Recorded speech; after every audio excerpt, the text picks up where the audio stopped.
Alors, donc, nouvel épisode du podcast. Cette fois-ci, je suis avec monsieur Andreas. C'est l'épisode numéro 3. Donc, sacré, passion, transmission et collection cette fois-ci.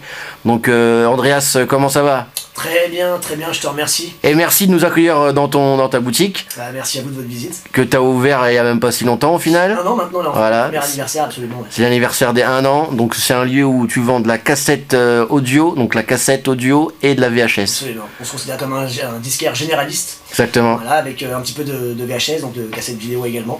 Voilà, on n'oublie pas le support vidéo. La base. Voilà, la cassette vidéo, comme on dit. Et voilà, c'est un plaisir, moi qui étais un grand fan de cinéma et de cassette vidéo étant plus jeune. C'est un commerce, une boutique qui me ressemble à moi, qui me ressemble avec moi et mon épouse. Très bien. Donc si je te parle de passion, qu'est-ce que ça t'évoque ? Est-ce que tu aurais une définition de la passion à nous donner, s'il te plaît ? De la passion ? Ouais. Ah, on a tous une passion différente. Moi je me souviens en termes de VHS, parce que c'était vraiment ma plus grande passion, j'ai des souvenirs de moi enfant en train de diffuser avec un magnétoscope et mon téléviseur cathodique. Imaginez que j'étais un projectionniste. Je rêvais d'être projectionniste de cinéma à l'époque où c'était encore des bandes et des 35 mm. Donc j'ai des souvenirs de moi en train de jouer au projectionniste dans ma chambre en passant des VHS. Donc effectivement, ouais, je suis très lié à la cassette vidéo. Pour la passion, ça entraîne toujours plus de dépenses. Moi, c'est comme ça que je définis la passion. Donc j'essaie d'avoir de moins en moins de passion justement pour ça, hein, pour éviter de trop acquérir et avoir toujours trop de choses. Mais voilà, moi ma passion, effectivement aujourd'hui j'essaie d'avoir de moins de passion, j'en ai moins, vous voyez. Mais bon, ça reste la hi-fi, mais bon pour tout ce qui est... c'est plutôt à toi de nous répondre à cette question, non ? Ah bah moi la passion, comme je dis souvent, pour moi il y a de l'ordre de la maladie. Bien sûr. C'est obsessionnel. Ah, bien sûr. Mais quand on est marié, vous verrez qu'on essaie d'avoir moins de passion. Ouais, mais est-ce que justement le fait d'être marié, tu compartimentes mieux tes passions ? Ouais, bien sûr. T'as un enfant aussi ? J'ai un enfant aussi, voilà, et puis surtout, je vis à Paris, donc dans un petit appartement, un plus petit appartement que si j'avais un appartement en province, donc je peux moins stocker. Mais effectivement, ouais, moi j'aurais toujours, moi j'adore les beaux visuels de VHS, c'est ce que je dis encore aux gens aujourd'hui. Est-ce que un collectionneur existera encore dans 10 ou 20 ans ? J'en suis pas certain. On a perdu effectivement ce qu'on critique beaucoup, on parle souvent de matérialité, oui t'es matérialiste, mais... Voilà, il faut pas non plus... Oui, on aime avoir un bel objet exposé chez soi. J'aime les belles VHS avec des beaux rendus visuels. Alors parfois il y a des danards à l'intérieur, hein, plus qu'autre chose. Hein. Moi j'adore ça, voilà. Mais bon, si je me mettais à exposer 800 cassettes comme celle-ci chez moi, voilà, je me prendrais un stop par ma femme. Non pas que ma femme soit une sorcière, mais j'aimerais pas qu'elle fasse la même chose aussi. Non, voilà, moi j'adore la collection, on l'oublie dans le magasin. Je vois bien, les gens viennent et je leur dis souvent oui, c'est aussi un objet de collection. Parfois j'ai des gens qui viennent au magasin pour acheter des cassettes et ils me disent non mais j'écouterai même pas. Donc moi ça me choque pas parce que c'est aussi un objet de collection, c'est-à-dire que c'est un bel objet. Quand on est fan d'un artiste, plus il y a une fanbase d'un artiste, plus forcément une Madonna elle va partir rapidement, et je sais qu'il y a une chance sur deux que la personne ne l'écoute pas, mais que ce soit un objet de collection exposé, et moi je le comprends tout à fait.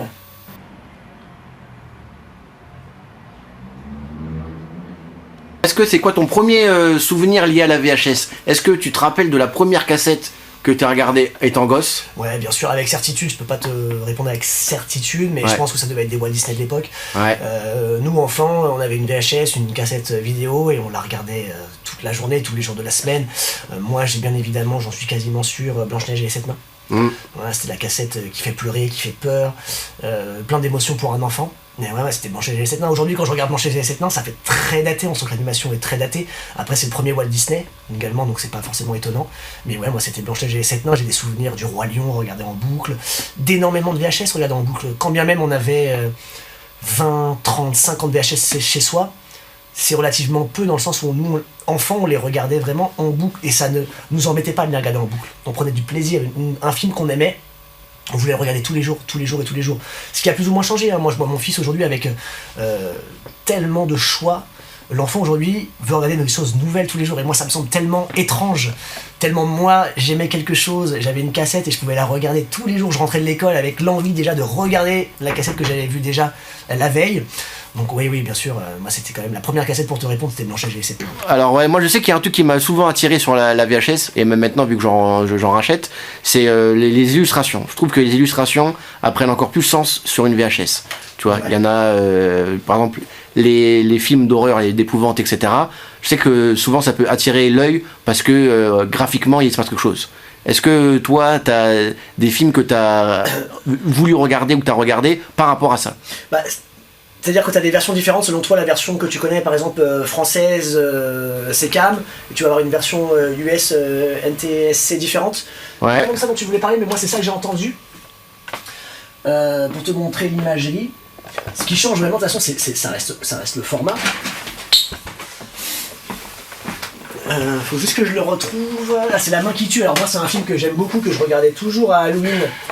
C'est mon film de Halloween de toute mon enfance. Durant longtemps. Je l'ai peut-être sorti, cela dit. Ah ouais. Donc, tu vois, je prends l'exemple de La Main qui tue, c'est-à-dire c'est un film d'horreur un petit peu humoristique. C'était mon film, moi, que je regardais à Halloween durant mon enfance. Tu vois, effectivement, là, t'as deux visuels différents. Un visuel pâle, belge. Une version belge qui était pâle, et nous on avait le format SECAM, on était un petit peu isolé par rapport au reste du monde. SECAM, on était peu à voir le SECAM, mais avec les Brésiliens par exemple, tu vois, Brésil, France, tu as La Main qui tue version donc, du coup française, tu vois, version SECAM juste ici, avec deux visuels différents. Alors je sais pas si c'est ce que tu entendais par ta question, mais oui, ça arrivait du coup d'avoir des visuels vraiment différents en fonction des versions. Mais mine de rien, je trouve pas que ce soit extrêmement légion, c'est-à-dire que souvent tu retrouves quand même les mêmes visuels, que ce soit pour la version française, hormis des fois, et encore, tu vois, par exemple, tu avais des pays comme le Canada, au Québec, où vraiment là ça traduit tout. Les titres, tu vois, t'avais aucun titre, parce que c'est même c'est dans la loi, hein, t'as aucun titre même qui garde le titre anglais. Tu le mets dans ses poches, hein. Ouais. Nature, hein. Ouais. Ah bah. C'est vrai que c'est l'avantage de la cassette. Ouais. Question. En parlant d'illustration et d'artwork, tout ça, est-ce que tu peux me montrer des exemples de choses que tu trouves extrêmement jolies, par exemple, des affiches de films qui sont marquants ou qui sont sublimes? Moi j'en ai, et tu sais je vais te montrer des visuels de films dont certains que je n'ai jamais vus. Hein, d'ailleurs je sais même on me dit oh, il est dur à regarder, c'est des nanars, mais juste les visuels des films d'horreur des années 80 étaient vraiment incroyables, dans des éditions, peu importe, tu vois, je trouvais ça... Aujourd'hui, parfois, c'est même l'inverse, c'est-à-dire que t'as de très bons films, avec des affiches que je trouve absolument horribles et absolument pas vendeuses. Et je trouve qu'à l'époque, on savait faire absolument l'inverse. Alors c'est pas forcément la phrase de c'était mieux avant, hein. Tu vois, aujourd'hui, je trouve même que les films parfois peuvent être beaucoup mieux, mais je trouve que le visuel, tu vois, surtout, ici on fait principalement du film d'horreur, hein, mais tu vois, des visuels comme ça, je trouve ça absolument très représentatif de l'époque, et aujourd'hui ça me donne envie de l'avoir comme objet de collection, justement. Tu vois, c'est-à-dire qu'aujourd'hui tu peux avoir de très bons films des années même 80-90, pourtant générationnels, hein, tu vois. Un Sister Act, t'as envie de l'avoir parce que c'est un film qu'on a tous regardé. Culte sur TF1. Culte, mais est-ce que t'as envie de l'avoir comme exposé chez toi et visuellement? Peut-être que oui, hein. Je dis pas, c'est quand même un film incroyable avec Whoopi Goldberg, etc. Tu vois. Je prends un petit peu un exemple, c'est-à-dire générationnel d'un très bon film aussi, tu vois. Mais je parle donc c'est pas un film d'horreur. Donc attention, hein, entendons-nous bien, Sister Act pour moi c'est un film absolument incroyable et générationnel que j'ai envie de voir et revoir et revoir. C'est un film familial. Oui, mais absolument, mais tu vois. Moi je te parle de genre, j'ai pas pris bon exemple, mais voilà, des films d'horreur ou pas, tu vois, mais avec des visuels qui étaient presque des visuels qui étaient pas en rapport avec le film, presque tu sais des œuvres de comics, tu sais, ou de BD, tu vois. Et du coup c'était intriguant. Ouais. Et du coup, tu avais envie de savoir ce qui se passe, qu'il y avait à l'intérieur de la boîte. C'est personnel, hein, mais c'est ce qui rend les objets encore plus collectionnables, si j'ai envie de te dire. Ouais, tout à l'heure, on parlait de collection. Je me disais que c'était comme un musée. Bah, en fait, c'est ça. Quand on est un collectionneur, on veut créer une espèce de musée interne, enfin chez soi. Bah, tu sais, rentrer dans une boutique comme ça, est-ce qu'aujourd'hui, tu as l'habitude, tu envoies des cassettes, les gens me disent oui, j'envoie en brocante. Effectivement, tu envoies en brocante, comme des vieilleries un petit peu, mais est-ce que tu as un lieu où tu ne trouves que ça? Tu vois, et effectivement, tu vois aux couleurs ici de la boutique, à l'univers, à l'imagerie de la boutique, c'est un peu un musée. On est heureux ici d'accueillir des gens qui vont juste rentrer, faire un tour et prendre leur shoot de nostalgie, comme j'aime à dire.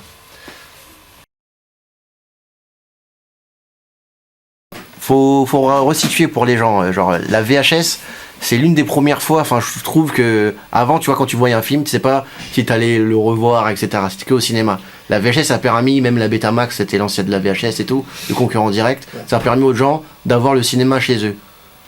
Bah, la Betamax n'a pas pris, c'est-à-dire que c'est un format, comme tout au début, les formats, que ce soit le CD, la VHS, la cassette audio également, tu avais différents formats en compétition, et t'en as qu'un qui a pris le dessus d'un point de vue grand public. Ouais. Ça a été la cassette audio, mais d'un point de vue vraiment technique et technicité, c'était pas la cassette audio qui était la meilleure, si tu veux.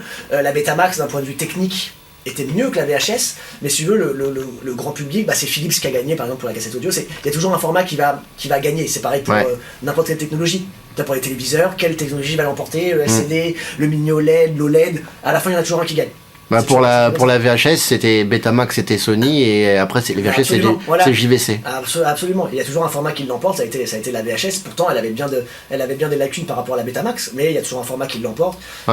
C'est aussi comment dire, c'est le format qui va réussir à baisser les coûts. Et puis, il y a toujours un gagnant. C'est pas forcément le meilleur qui l'emporte, hein, tu vois. Ouais, t'avais dit pareil la fois, on a taxé les magnétoscopes. J'ai fait 4 ans à Folsom pour ça, des Betamax. Non, mais t'avoueras, faut être con. Hein. On n'aurait pas pris plus si on avait piqué du matos facile à écouler, du genre je sais pas, des VHS, quoi. Même le juge, tu te souviens, il s'est fichu de notre gueule.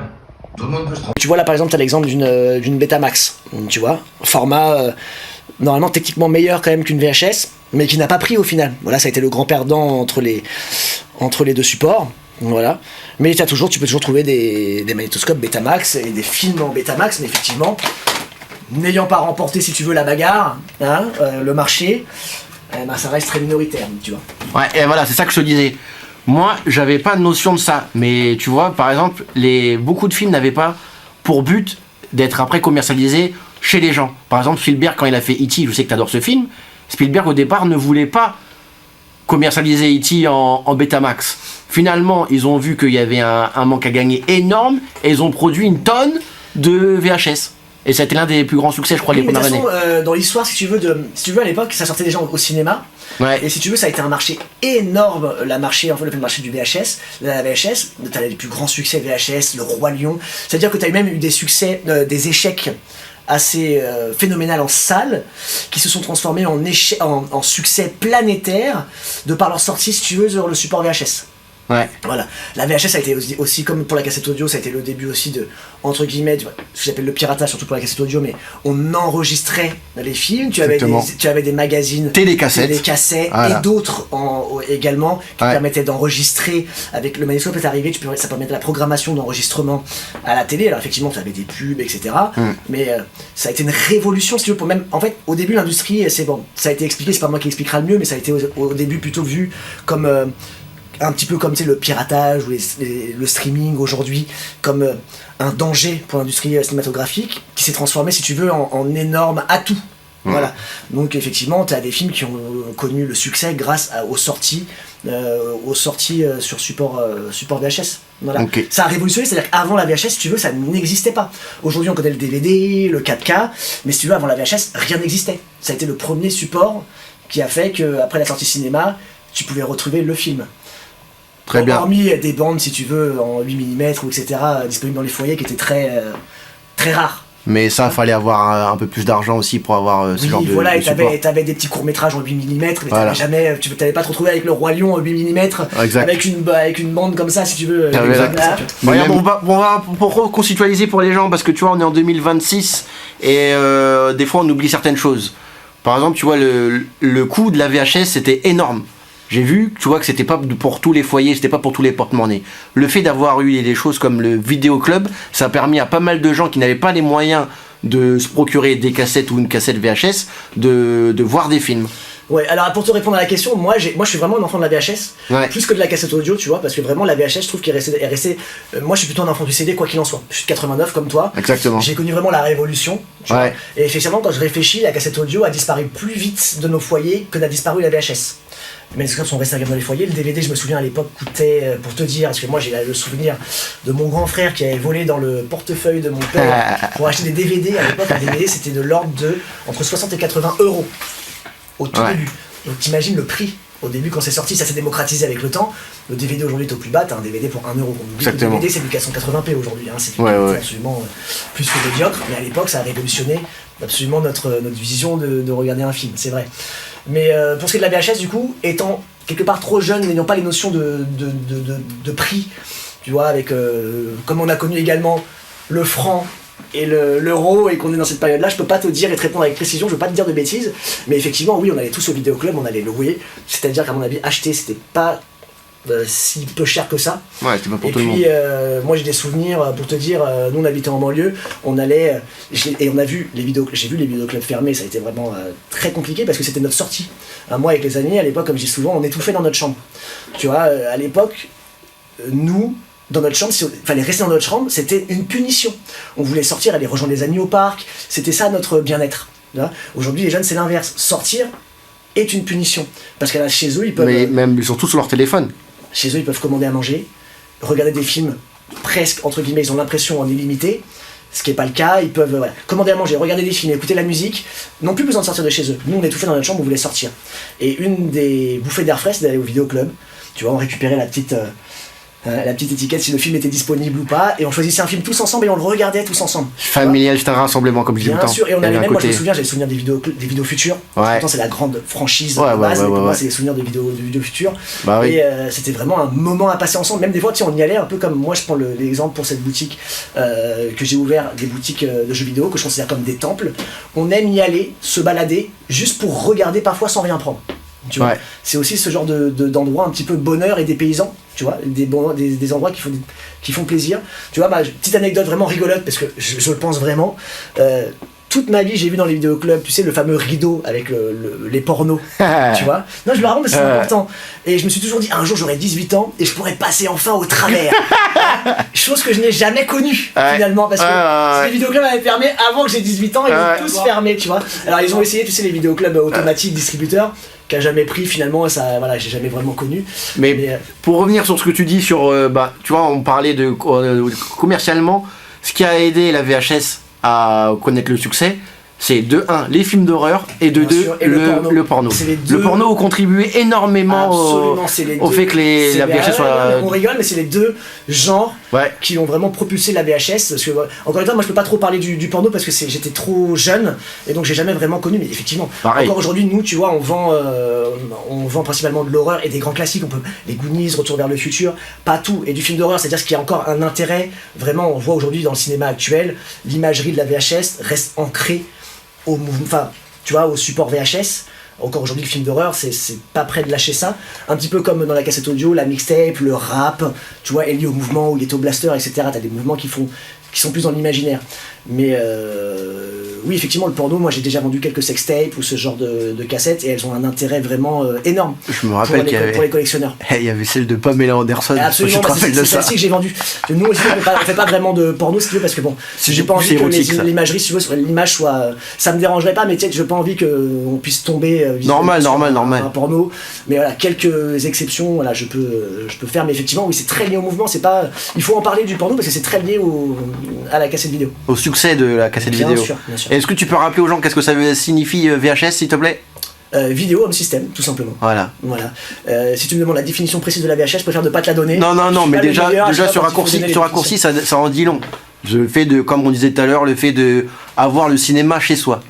Parce qu'avant, tu le voyais un film, tu savais pas si tu allais le revoir dans ta vie. Bien sûr. Bah, la VHS, c'est l'arrivée du cinéma chez toi. On n'imagine pas à quel point, si tu veux, et du cinéma, si tu veux, programmé. C'est-à-dire qu'à l'époque, si tu veux, entre guillemets, tu subissais plutôt les émissions, tu n'avais pas vraiment le choix. Après, tu as pu les enregistrer. Mais là, c'était te faire. En fait, c'est le cinéma qui arrivait chez toi, tout simplement. Tu pouvais te faire des grands chelems Bien sûr, le week-end. Voilà, il y a eu une démocratisation. Au bout d'un moment, au début, si tu veux, c'est arrivé, c'était très cher dans les foyers. Seulement, certaines classes sociales pouvaient se payer déjà le téléviseur et le magnétoscope. Et ça s'est démocratisé, si tu veux, l'arrivée du magnétoscope s'est démocratisé, ça fait arriver le cinéma chez tout le monde, même les classes les plus pauvres, ou les classes moyennes, dont je faisais partie, tu vois. La qualité d'image et de son exceptionnelle, comme au cinéma, chez vous. Et pour moi, tu vois, le fait d'acheter, par exemple, j'achète beaucoup de cassettes audio, de VHS, de DVD, de CD, etc. Pour moi, c'est une sorte de résistance à tout ce qui se passe au monde dans lequel on vit, qui est sur la dématérialisation, comme on a dit avec Dookie dans l'épisode précédent sur les rétro gaming, etc. Toi, qu'est-ce que t'en penses de tout ça? Si tu veux, moi, j'essaie de ne pas être un vieux con. C'est-à-dire que j'essaie de prendre le bon dans ce qu'il y a et dans tout. C'est-à-dire que j'essaierai de ne jamais dire à la nouvelle génération c'était mieux avant. Effectivement, on a longtemps essayé de contrer, si tu veux, l'ultra-matérialisme des gens, de toujours posséder, ce que j'ai réussi à comprendre. Mais effectivement, aujourd'hui, les gens ne possèdent rien, payent des abonnements, ont une flopée de films, et parfois une flopée de films, pas forcément ceux qu'ils aimeraient voir. Mais il y a un avantage à tout. Si tu veux, aujourd'hui, tu peux regarder vraiment énormément de films que je trouve malheureusement tu juges beaucoup à la miniature qui t'est proposée. Ouais. Tu peux passer des heures si tu veux à essayer de chercher un film. à essayer de chercher un film, j'apprends rien à personne, on a tous vécu l'expérience. Mais c'est pas évident aussi, à l'époque on avait une faculté de concentration, je t'en parlais, qui était beaucoup plus grande. C'est-à-dire qu'aujourd'hui, se poser devant, mettre un film et le regarder, et encore aujourd'hui les films durent 2 fois plus longtemps souvent, les films peuvent dépasser 2 heures, 2 heures et demie, presque approcher les 3 heures, ce qui était beaucoup moins le cas avant, on était plus aux alentours des 1 heure et demie, mais le téléphone n'existait pas. C'est-à-dire qu'aujourd'hui c'est difficile de regarder un film, par exemple un thriller psychologique, et de se concentrer sur le film sans vouloir toutes les 5 minutes attraper son téléphone pour regarder et se mettre devant quelque chose qui va te retirer ta concentration. Donc, c'est une nouvelle génération, je dis pas que c'était mieux avant, tu vois, mais à l'époque justement regarder un film c'était notre distraction. Donc aujourd'hui, si tu veux, on doit se mettre devant une distraction, mais on peut être distrait par une autre distraction encore plus addictive. C'est compliqué. Moi-même, je suis le premier à dire que je suis addict parfois, et c'est pour ça qu'aujourd'hui, on ne sait plus regarder que des films de super-héros, des films qui se regardent pas en réalité, tu vois. Donc les gens qui viennent dans ce magasin, c'est aussi un acte militant, effectivement, t'as raison de le dire, parce que c'est des gens qui veulent un petit peu, pas forcément un retour en arrière, c'était mieux avant, tu vois, mais effectivement, aujourd'hui, je pars du principe que si tu veux regarder un bon film, mais il faut savoir effectivement se désintoxiquer de toute cette surabondance de distractions qu'on a autour de nous. Et c'est pas facile, je me jette la pierre à moi-même parce que je suis le premier à avoir du mal à le faire, tu vois. Mais effectivement, c'est un acte militant de venir ici. Aujourd'hui, on peut tout trouver moins cher. On peut effectivement dire qu'ici, on peut trouver tout ce qu'on vend moins cher. C'est vrai, mais c'est un acte militant. C'est comme entrer dans sa librairie. Exactement. Et encore, les librairies aujourd'hui sont protégées, si tu veux, au niveau des prix. C'est-à-dire que les prix des livres sur Amazon, tu trouveras jamais un livre qui est moins cher qu'en librairie. Tu vois, on protège les livres. Malgré ça, les gens, tu vois, aujourd'hui, peuvent tout acheter. On parlait de ça tout à l'heure. On peut écouter la musique depuis chez soi. On peut, avec cette sensation d'illimité. Ouais. Surtout pour les films. Si on parle de films, t'as l'impression d'avoir une quantité de films illimitée, sauf que tu payes un abonnement Amazon Prime, tu payes un abonnement Netflix, un abonnement Canal+, un abonnement, voilà. Tu vois. Mais effectivement, moi j'essaie de revenir à ça, mais tu vois, j'y arrive pas toujours. Tu vois, j'ai pris mon téléviseur, j'essaie de me prendre ici, regarder des VHS que j'ai jamais vus. Mais ça demande à se désintoxifier, effectivement. Et t'as beaucoup de gens, attention, qui viennent ici, tu vois, pour les cassettes audio, des parents qui viennent pour que justement, il y avait une forme de... je sais pas si tu te souviens, alors là je vais parler d'audio, mais on avait tous les recorders entre enfants, tu sais, on s'enregistrait sur les cassettes audio, ouais. Et c'est comme ça qu'on s'éclatait entre enfants, on jouait à la radio, on s'enregistrait entre nous, et c'est vrai que ce qu'on a perdu, je pense, c'est le lien social. Exactement. Tu vois, et on avait un peu plus les mêmes références avant, c'est pas forcément une bonne chose, c'est-à-dire que c'est bien aujourd'hui d'avoir, aujourd'hui si tu veux, l'abondance c'est une bonne chose et en même temps une mauvaise chose. À l'époque, on me demandait, t'as vu le film, t'as vu ce film-là? On avait tous les mêmes références. C'était un événement. T'as vu, on avait tous vu La Cité de la Peur, Astérix Mission Cléopâtre, tous ces films-là on les connaissait, si tu veux, les sorties, les gros classiques, on les connaissait. Retour vers le futur. Derrière il y a Last Action Hero, l'un de mes films préférés. Tous les jours on me dit, t'as vu cette série? Non, je l'ai pas vue. Parce que elle est sûrement très bien, mais je suis déjà dans une série et en fait il y a 100 autres séries qu'on me dit de regarder qui sont sûrement très bien. Il y a une surabondance. Donc la surabondance est une bonne chose. Pareil pour la cassette audio, on écoute tous les mêmes choses. Si tu veux, qu'est-ce qu'on écoutait à l'époque? Ce qui passait à la radio, on choisissait notre radio, si on était plus rock, si on était plus rap, si on était... Voilà, on choisissait notre genre, et encore, après on choisissait notre genre, mais pas les musiques qu'on écoutait. Parce que comment est-ce qu'on pouvait aller découvrir un artiste un petit peu underground d'Afrique du Sud? On pouvait pas. Bah, tu vas rebondir sur ce que tu dis, on pouvait découvrir des films en allant au vidéoclub par exemple, ou en allant au cinéma, en voyant les bandes annonces, et après en se le procurant par la suite. Absolument. Et encore, au vidéoclub, t'avais des séries B, et t'avais des recommandations. Il fallait qu'elles soient quand même sorties dans le... voilà, il faut qu'elle ait une petite revue. Ce que tu disais tout à l'heure, au niveau du lien social, quand tu allais voir au vidéoclub, il y avait le mec qui discutait avec toi, le vendeur, des fois il pouvait t'aiguiller sur des sorties ou pas, des bons trucs à voir, etc. Mais par rapport au lien social, je me trompe peut-être parce que j'ai quand même aussi une vision d'homme de 36 ans, mais j'ai l'impression, et j'étais plus jeune à l'époque de la VHS, donc je dis peut-être une bêtise, mais dans mon souvenir, qui est peut-être faussé, je trouve qu'on regardait beaucoup plus les films ensemble à l'époque. Oui, bien sûr, moi je regardais avec un plaisir qui est beaucoup plus solitaire. Solitaire, exactement, je regardais avec mes parents et je regardais avec mes cousins, tu vois, quand il y avait un nouveau Walt Disney qu'on avait, on était là, c'était en vacances scolaires ou quoi, on était 4-5 à le regarder. Moi après je fais, par exemple, moi je suis un fan de films d'horreur, mais toujours traumatisé par les films d'horreur plus jeunes, parce que j'avais un grand frère de 5 ans, mon aîné, qui regardait les films d'horreur, et toi tu avais peur, mais tu les regardais d'un œil et tout avec lui. Mais je sais pas, on n'avait pas des films solitaires, je suis allé tout avant, mais j'ai cette sensation là, tu vois. T'es participatif en tout cas. Ouais, plus participatif, et puis... J'ai une anecdote par rapport à... Je crois que t'as la cassette, et justement tu me l'as réparée, la cassette de History de Michael Jackson, où il y avait le clip Thriller, et je flippais ma race sur ça, tu vois. Bien sûr, bah oui, Genre j'avançais tellement je voulais pas voir.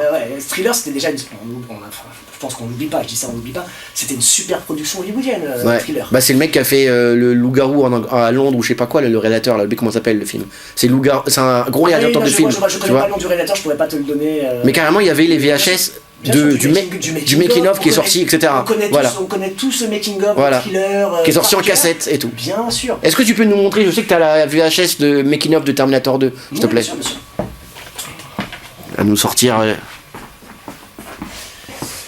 Making of de Terminator 2, donc tu sais dans le format, alors c'est en français hein, mais c'est dans le format cartonné, tu sais qui ressemble au format NTSC. Voilà. C'est-à-dire que maintenant, effectivement, tu avais même des making-of. Aujourd'hui, il y a des gens qui, les passionnés de cinéma, regardent encore les making-of, mais globalement, voilà. Voilà, c'est quand même des making-of qu'on après Terminator 2, attention, hein, quand même un des plus grands. Même aujourd'hui, je trouve qu'il a. C'est l'un des meilleurs films de science-fiction qui a été fait, je crois. Ouais, et surtout qu'il a très bien vieilli. Ouais. Un Terminator 1 qui était plus une série B a quand même pris un sacré coup de vieux, mais un Terminator 2. Beaucoup moins de moyens sur le 1. Tu regardes un Terminator 2 aujourd'hui en 2026, Ouais. tu peux le regarder en 2039, je t'assure qu'il aura toujours aussi bien vieilli, c'est-à-dire que c'est la crème. Réel, c'est réel. C'est la crème, c'est une révolution dans le film d'action surtout, parce que tu dis un film de SF effectivement, mais c'est surtout pour moi un film d'action absolument... tu sais, aujourd'hui on est tellement... On arrive tous à la fin d'un film, on sait très bien qu'à plus de la moitié du film, on rentre dans ce qu'on appelle l'action time, Ouais. tu vois, où ça va pétarader et on regarde même plus. Ça nous ennuie. Exactement. Et bah Terminator, c'est pas le cas. C'est-à-dire qu'on est dans le film où l'action commence, ça va pétarader de partout, mais tout est intéressant encore. Et ça, c'est à ça qu'on voit un film d'action réussi pour moi. Tu vois, c'est arrivé dans cette dernière demi-heure où t'as encore envie de regarder et ne pas lâcher le film. Très bien. J'ai vu que tu avais aussi des cassettes musicales de concerts ou autres. Est-ce que tu peux nous en montrer quelques-unes? Musicales, ouais. Ouais. Tu vois, là, on a quelques-unes ici, et tu vas les trouver, voilà, c'est des cassettes de groupes. Alors, soit, majoritairement, ça va être des lives, mais t'as d'autres choses. Tu peux aussi avoir des cassettes avec des clips aussi, Ouais, parce que j'en ai pas le mal, clip ça. avait beaucoup plus. Attention, aujourd'hui, tu sais, n'importe quel, c'est aussi l'avantage, hein. Aujourd'hui, il faut pas être un anti-modernité. Aujourd'hui, n'importe quel jeune, ok, peut déposer son film. Toi, tu y es d'ailleurs, tu vois, dans cette vidéo. Avec cette vidéo, aujourd'hui, le meilleur distributeur, tout le monde y a accès, ça s'appelle YouTube. Tu peux essayer de mettre ton long métrage, ton clip, sur YouTube, et tu peux avoir du succès. Tu vois, à l'époque, c'était pas du tout accessible, il fallait déposer ses cassettes, tu vois, essayer de draguer n'importe quelle maison de production, ce qui est plus le cas aujourd'hui. Tu vois, un jeune qui veut réussir, qui décide de mettre et d'investir sur lui-même, peut réussir. Tu vois. La preuve en est, ça fait 1 an que t'as une boutique. Bien sûr, mais à l'époque, regarde, toi tu filmes avec une caméra midi DV, on avait les VHSC, ou, Ouais. tu n'avais pas le support des professionnels, tu avais Non. un support d'amateurs. Exactement. Aujourd'hui, voilà, tu décides d'investir, ne serait-ce que dans un iPhone, tu peux réaliser un long métrage. Exactement. Voilà, alors effectivement, tu n'auras pas le matériel des professionnels, mais la différence tu peux filmer en 4K et tu peux avoir accès à un logiciel de montage beaucoup plus facilement qu'à l'époque. Ça, c'est une certitude. Mais pour, tu vois, tu parles de montage. À l'époque de la VHS, pour monter un clip ou quoi, c'était pas comme maintenant où t'es sur DaVinci, je cite les logiciels, je m'en fous. Tu m'as dit, à l'époque on en parlait, qu'il fallait directement la machine, t'allais en salle de montage. C'était directement, il te fallait mettre les mains dedans. Il Quoi. te fallait au moins il fallait au moins 2 magnétoscopes pour faire du montage. Ça pouvait être du bricolage, hein. T'as beaucoup de réalisateurs qui ont commencé. T'avais une forme d'artisanat, Ouais. tu vois. Ça reste aujourd'hui, attention, hein, être un bon monteur, ça demande du temps, c'est du travail. Mais si tu veux, aujourd'hui, on réalise plus une prise comme on réalisait la prise à l'époque. Je ne dis pas encore une fois que c'était mieux avant, j'essaie de bannir cette phrase de mon vocabulaire, mais effectivement, quand tu appuyais quand tu disais action, tu avais moins le droit à l'erreur. Ça demandait une préparation, un travail, tu vois, un peu plus Réfléchi. Il y a un temps de préparation. Voilà, attention, après la démocratisation du matériel, on en a tous rêvé. Moi, à mon époque, je rêvais d'avoir accès, tu vois. Donc, pour moi, il y a du bon dans le présent, il y aura du bon dans le futur aussi. Mais effectivement, oui, quand tu vois, quand tu filmais, alors j'ai jamais participé, j'ai jamais été dans le monde du cinéma, mais quand tu devais filmer et que tu avais un budget, la pellicule 35 mm, tu vois, t'avais moins le droit au fou rire. Ouais, et surtout la technicité de certains réalisateurs, quand tu vois des plans de Kubrick, tu sais qu'il n'y avait pas de CGI, tu pouvais pas te dire oh ça c'est pas grave, ça on le retirera par ordinateur, ça on fera comme ça, tu vois ce que je veux dire? T'avais vraiment, c'était de leur favori en fait. Hein. Exactement.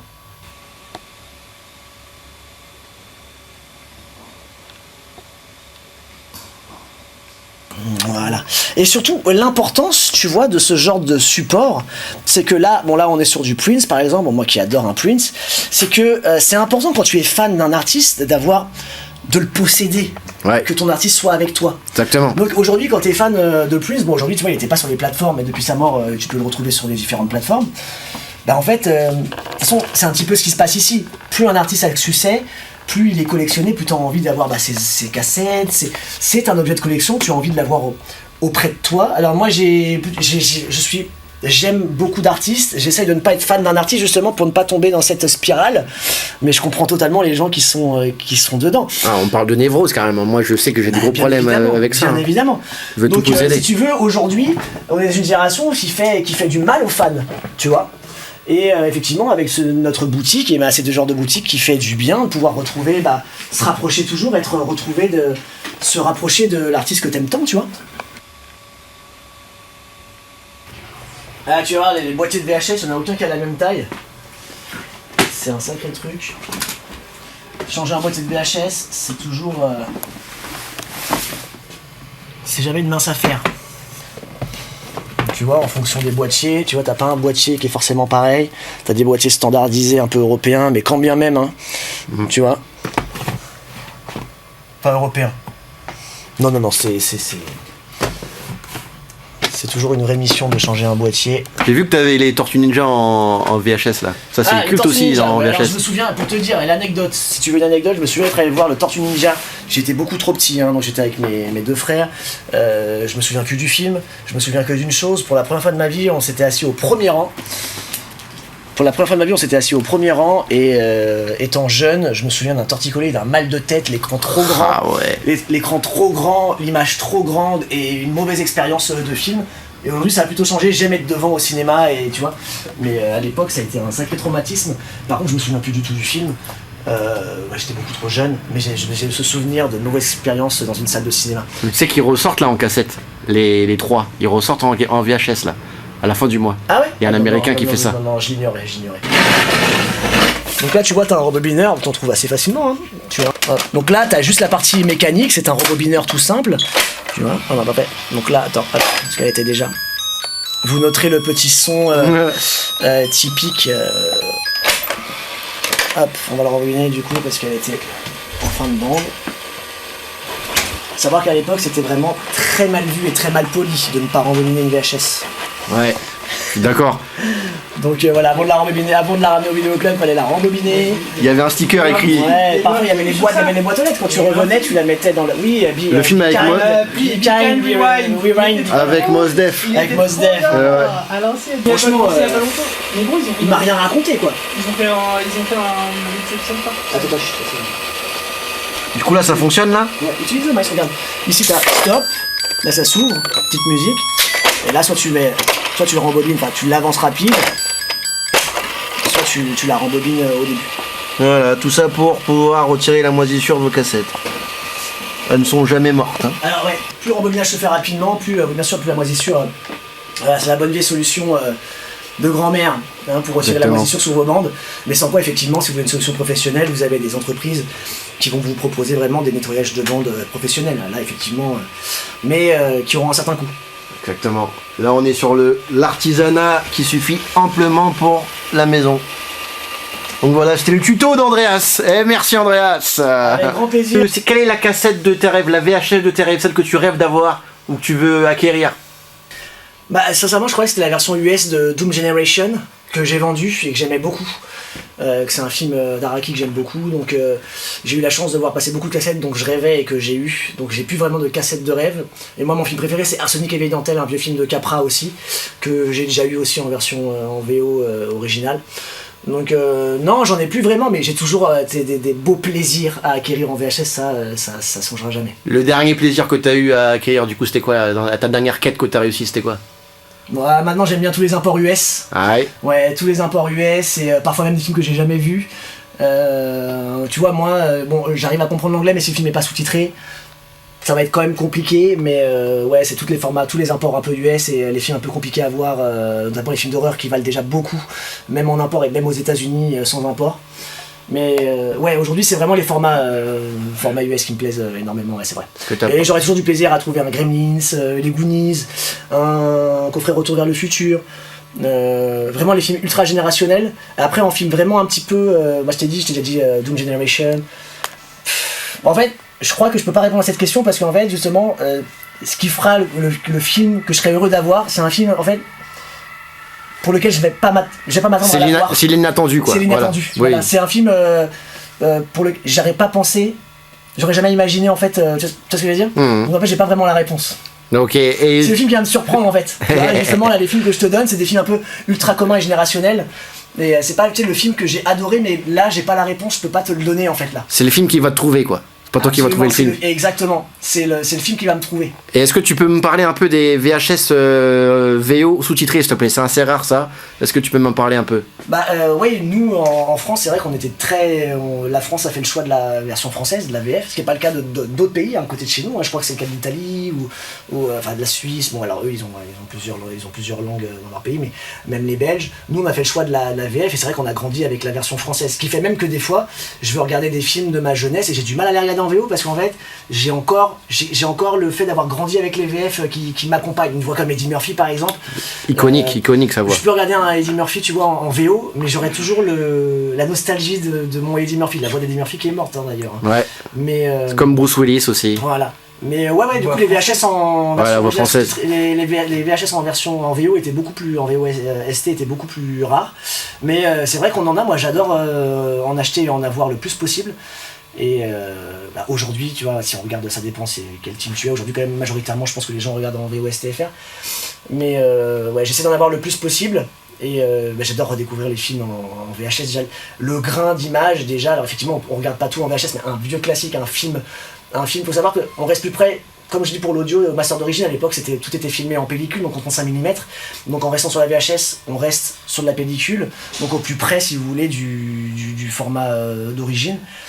Donc j'aime redécouvrir tous les classiques d'époque sur pellicule, en VHS et encore plus effectivement quand je peux les avoir en VOST. Yes sir. Voilà, merci. Et abonnez-vous.